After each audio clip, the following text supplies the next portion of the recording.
Please stand for the Pledge of Allegiance and the National Anthem.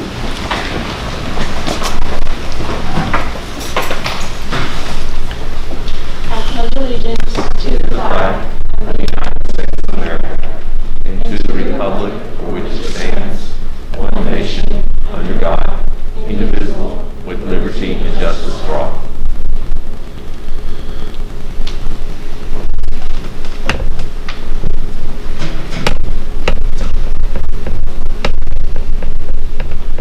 Oh, say, can you see by the dawn's early light what so proudly we hailed at the twilight's last gleaming, whose bright stripes and bright stars through the perilous fight o'er the ramparts we watched were so gallantly streaming, and the rockets' red glare, the bombs bursting in air, gave proof through the night that our flag was still there.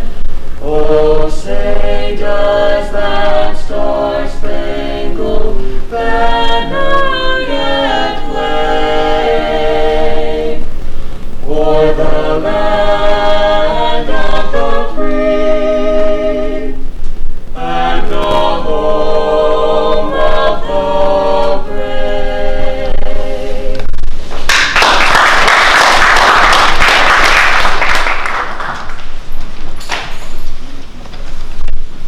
Good morning.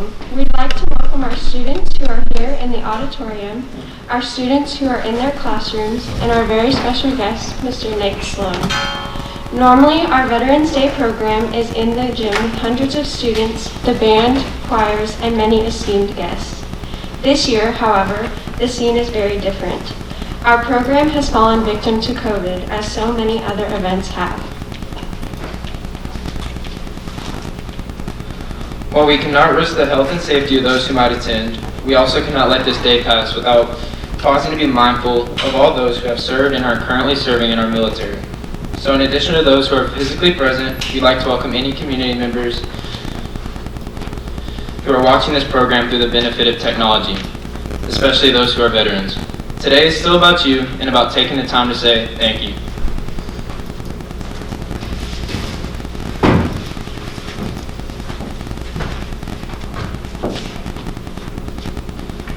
The 11th hour of the 11th day of the 11th month in 1918, that moment was an ending and a beginning. Though sources vary in final counts, it is certain that World War I was one of the costliest wars in terms of the number of human lives lost. We commemorate that moment with our observance of Veterans Day. This day is set aside to honor all veterans who have served or who currently serve in any branch of the United States' military. Whether they served in peace or war, at home or abroad, this day is about showing our gratitude to them.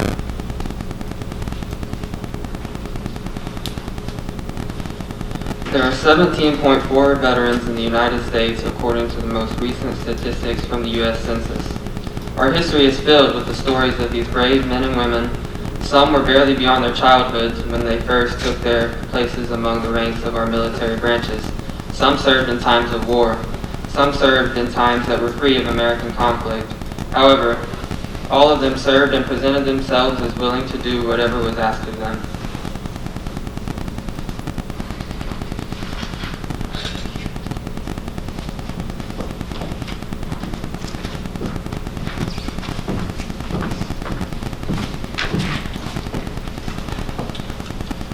Every veteran's life represents a story. For example, there is the story of World War II veteran Susan Ann Cuddy, who is the first Asian American woman in the Navy and the first female gunnery officer to teach air combat tactics by training Navy pilots in dogfighting maneuvers. By the conclusion of her service, she would be promoted to lieutenant and would continue her career afterwards by gathering intel for the NSA during the Cold War. Another story is that of Vietnam veteran and track Olympian Melvin Pender.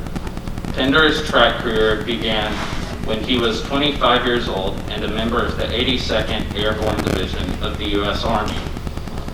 Years later, he was a platoon officer deployed in the jungles of Vietnam until he was called to compete in the 1968 Mexico City Olympics, where he would go on to win a gold medal in the 4x100 meter race. Pender then returned to Vietnam, where he would earn a Bronze Star medal.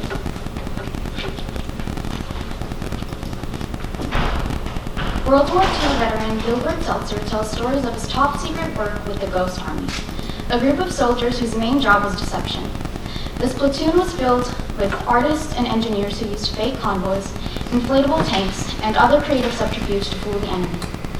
A wealth of amazing stories exist among our veterans, stories that capture triumphant moments, humorous moments, and of course, heartbreaking ones.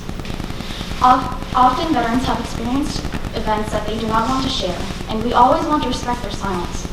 But if you know a veteran, please take the time to talk to them. Take the time to thank them.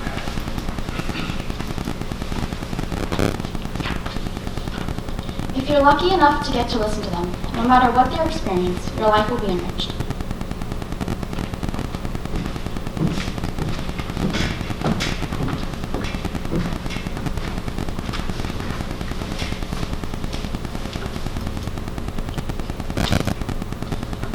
Today we are honored to hear from Mr. Nick Sloan. Mr. Sloan is an integral part of our Raider community. He has served on our school board, and he and his wife Shanda are the proud parents of 4 Raider students. He currently works for Baylor Scott & White Health as the Director of Business Continuity and Emergency Management. In this capacity, Nick provides strategic direction for the BSWH network of 50 hospitals and nearly 1,000 outpatient clinics. Nick also serves as an adjunct professor for the University of North Texas, where he teaches courses on public health and disasters, terrorism and weapons of mass destruction, as well as introduction to homeland security and emergency management. Before joining Baylor Scott & White, Mr. Sloan joined the Marine Corps in 1997, where he served in Japan as part of the Fleet Anti-Terrorist Security Teams. From there, Nick served with the 3rd Battalion, 4th Marine Regiment in 29 Palms, California.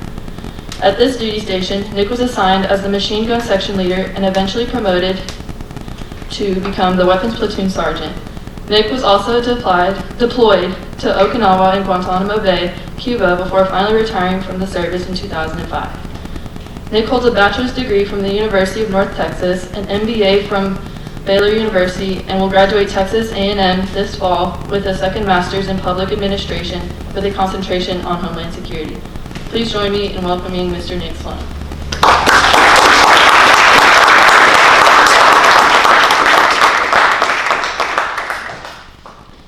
Thank you for that. So I think 45 minutes to an hour was the timetable I was given. All right, that's the first joke and it failed. Now y'all are chuckling. As I thought about, what if I was in your shoes, what would you want a veteran to kind of speak about here on Veterans Day? And I think I came up with 3 things. So my version of my service is unique to me and the Marine Corps and obviously the infantry that Ms. Maris covered. So there's lots of different stories out there. But what I think I want to leave you with is, number 1, service to your country is an option after high school. Number 2, what does that service look like? And again, that maybe what you'll hear is at least my version of that. And number 3, what are the benefits? What's the return on investment from that service after you're finished with there? So, I have notes.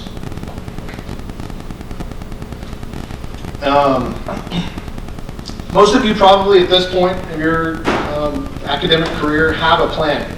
Or you're thinking you go to college, you may not know what exact college you're going to go to just yet. Some of you may have academic scholarships or athletic scholarships secured, and that's great. However, there may be a small percentage of you that still are figuring that out as you sit here in this room today or visiting, watching online. Some of you may not be ready for college, and maybe you just need to refine some of those soft skills or grow up a little bit in a different environment. What I can tell you is that for me, I was a little bit of both.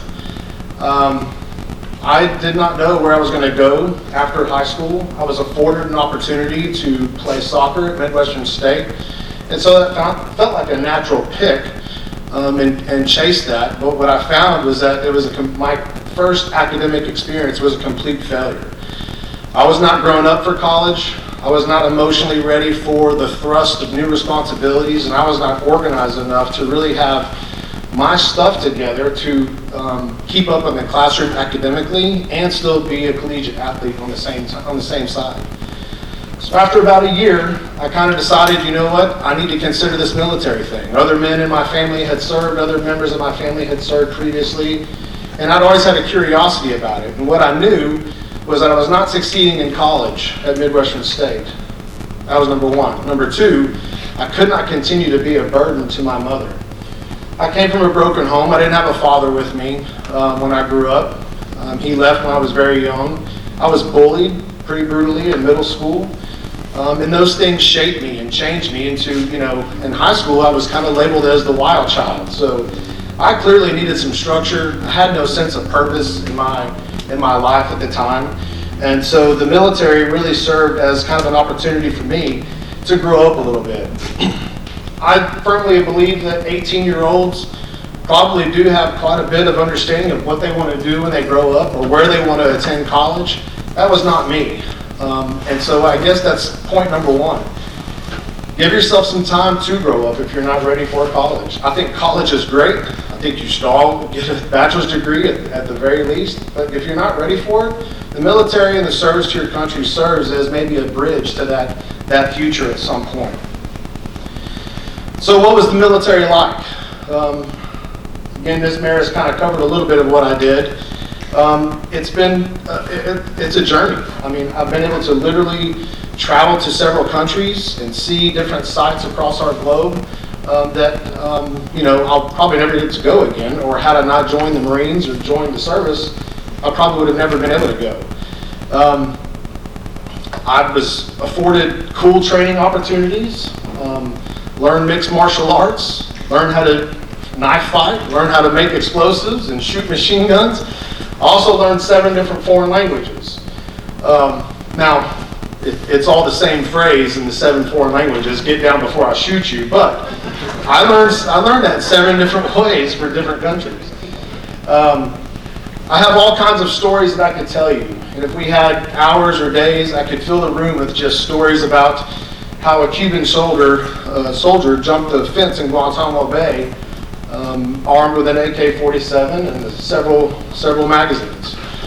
I could tell you about jumping out of a perfectly good aircraft for no reason at all, but to just make sure I know how to use a parachute.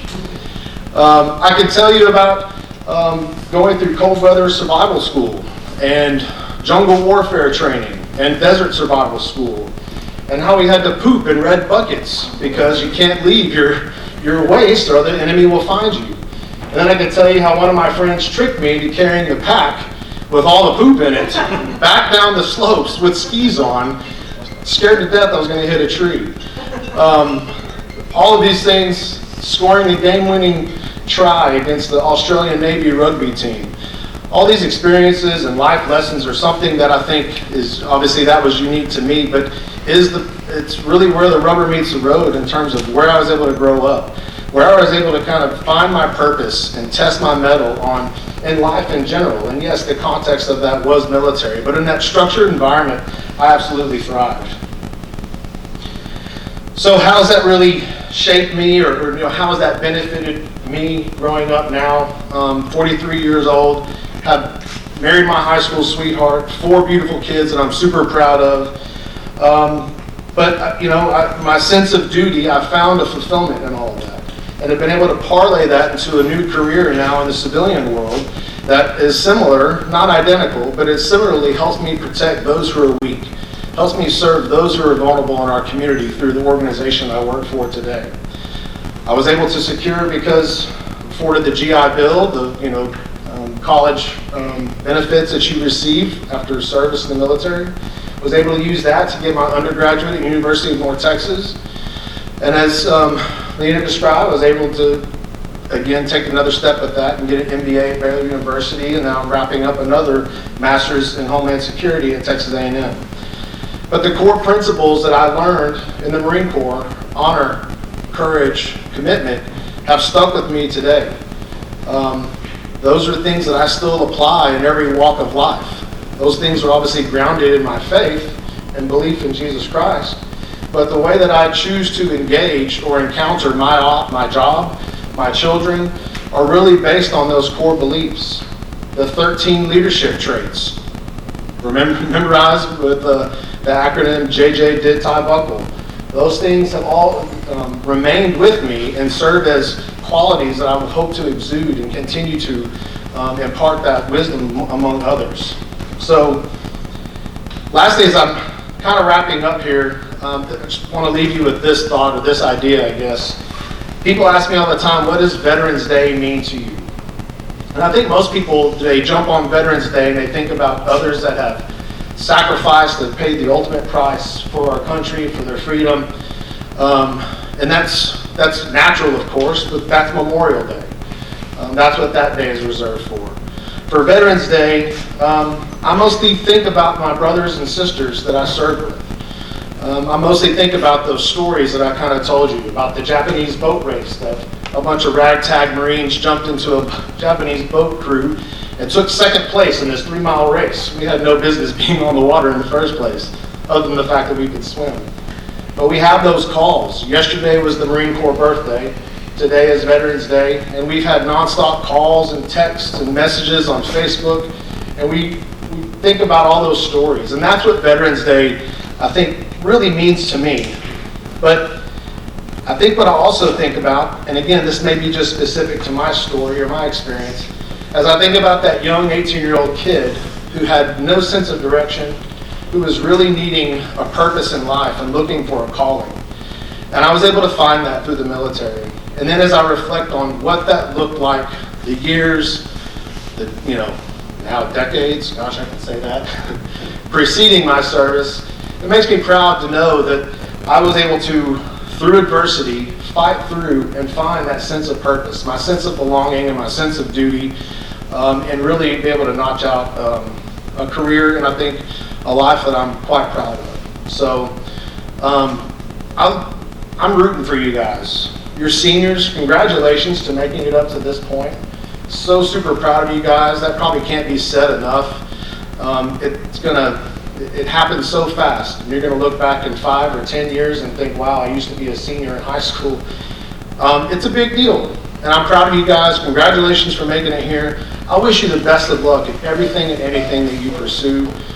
And thank you for just giving me the small window of opportunity here to just share with you a little bit about veterans, service, and this day. Thank you.